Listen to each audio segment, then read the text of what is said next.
السلام عليكم ورحمة الله وبركاته. النهاردة اعمل لكم تورتاية سهلة جدا بتزيين بسيط جدا، وهي في الصينية، ولا هتشيلي ولا هتحطي ولا هتقسمي ولا اي حاجة، والتزيين بسيط جدا جدا جدا. تقطعيها خرط كده وهي في الصينية، بس مش قادرة اقول لكم الطعم جميل جدا وطرية ومغرقانة بالصوص الجميل اللي اقول لكم عليه.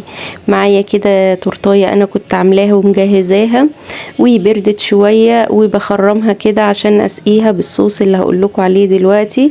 عندك اي كيكايه باي طريقه انت حابه تعمليها وتجهزيها، وهقول لك بقى تزينيها ازاي. معايا هنا كان عندي شويه كاكاو، وحطيت عليهم شويه ميه وحطيتهم على النار، وبقى معايا بالصوص اللي انتوا شايفينه ده، وطبعا معلقتين سكر بودره، وبقى معايا صوص جميل جدا جدا. عاوزه تسقيها بلبن بس خلاص مفيش مشكله، بس كان عندي الكاكاو حبيت ان انا اطعمها بطعم الشوكولاته.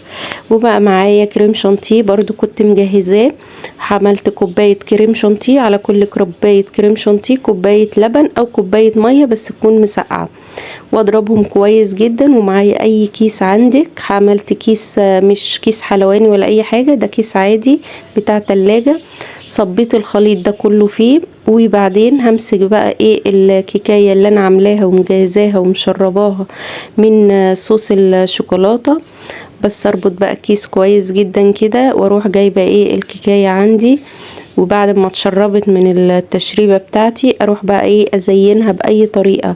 انا غلفتها كلها بقلب الكريمه دي كلها، عشان هعمل منها طبقه كده من على الوش، وبعد كده هتشوفوا معايا هتتعمل ازاي. بس هحط كده كميه حلوه من طبقه الكريمه. لو وصلت لحد هنا ما تنسيش تحطي لي اللايك والاشتراك للقناه اللي اول مره يتابعني.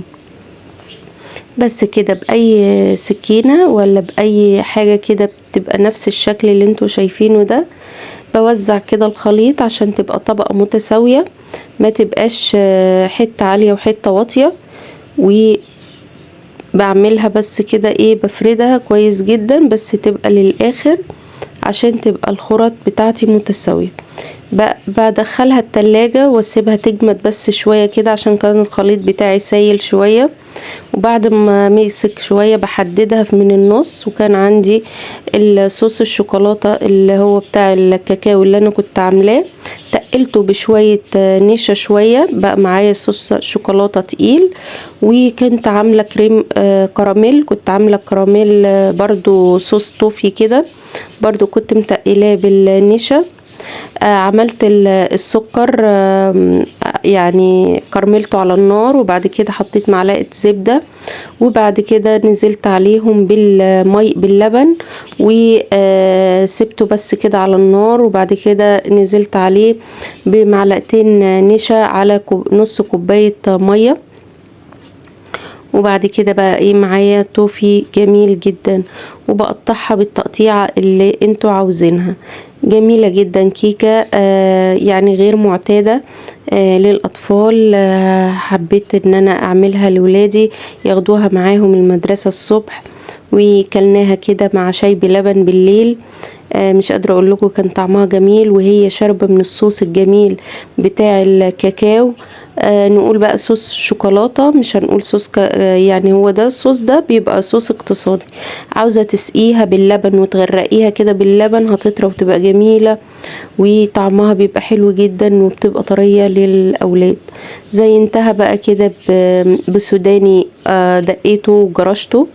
والناحية التانية كان عندي بسكوت لوتس، ما اشتريتوش ولا حاجة، كان عندي يعني. وبعدين كسرته كده شوية وحطيت شرائح من البسكوت على كل قطعة، يعني تزيين بسيط بتبقي انتي حابة ان انتي تزيني بأي طريقة. وبقى معايا صينية جميلة بسيطة اقتصادية، ما فيهاش اي تكلفة خالص، من صوصات اقتصادية ما فيهاش اي يعني مصاريف كتيرة.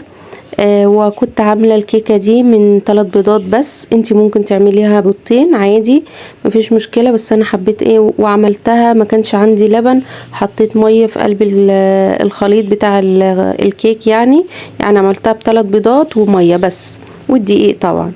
يلا لو عجبتكم الطريقة جربوها واعملوها، وما تنسوش تعملوا لي اللايك والاشتراك، واشوفكم على خير الفيديو الجاي. مع السلامة.